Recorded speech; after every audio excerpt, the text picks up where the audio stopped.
Hello and welcome to another update video about Ethereum. Not much going on at the moment in the market, but Ethereum tumbles a little bit, comes down lower a little bit after it got rejected here at the descending trend line again in the last few days. We're still watching for a wave 2 correction at the moment to unfold further.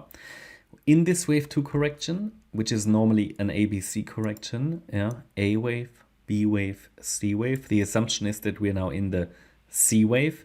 What kind of wave is that? That is a C wave with 5 waves. So the idea is that we should see 5 waves. The thing is, a C wave can unfold as an impulse, which it clearly isn't, or a diagonal. And I think it is a diagonal. I'm watching here for a wave 1 complete, wave 2 complete. I think we're currently in the 3rd wave, like Bitcoin. Then there should be a 4th and a 5th. Overall, target for the 3rd wave, I'm watching the area around 1830, maybe a little lower.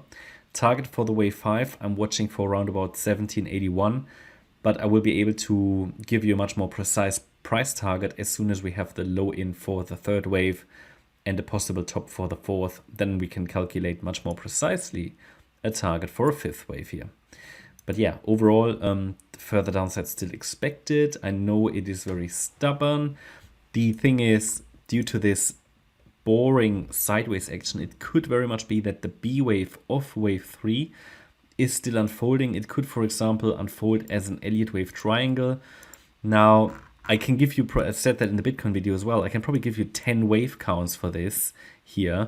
There's no point doing it because you won't really get much more clarity. I mean, just to give you an example here, we could have this Elliott Wave triangle. Let me see if we can actually figure out a triangle count. A wave, yeah, we could say probably B wave.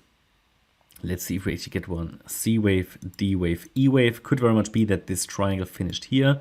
Important is that the E wave doesn't go beyond the C wave and the C doesn't go beyond A. Okay.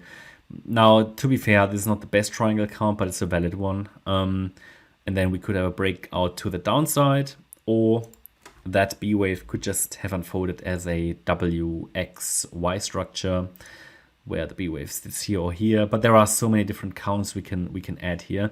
The good thing is it did react again to the trend line, and so far we haven't got any break of structure here. So the idea is still to head lower. Target for the C wave is typically the 1-to-1 ratio. So we take the length of the A wave, go to the high of the B wave to measure the length of the C wave. And the 100% extension, the 1-to-1 ratio, should take us to around 1815. So very close to that 1830 level. So we have a bit of a cluster of support down here. Yeah, I mean, what else is there to highlight? Not much. So expected move to the downside. Again, there's a bit of an confusion, or not confusion, but it's just ambiguous here, this structure. So it's not entirely clear where this B wave ends. So we just need to be flexible. But the idea is that eventually we should go lower, and only really if we get a break above 19, let me just double check that, 1930, the B wave high, I will consider that a lasting low has been put in place already. Until then, we expect lower. First of all to 1828, round about 1830, and then 1781. And eventually this setup is expected to be the jump off point for a 3rd wave rally to round about 2,500 plus. But the condition for that is that the 78.6 Fibonacci retracement level is not broken to the downside. That's the basically the $1,700 level.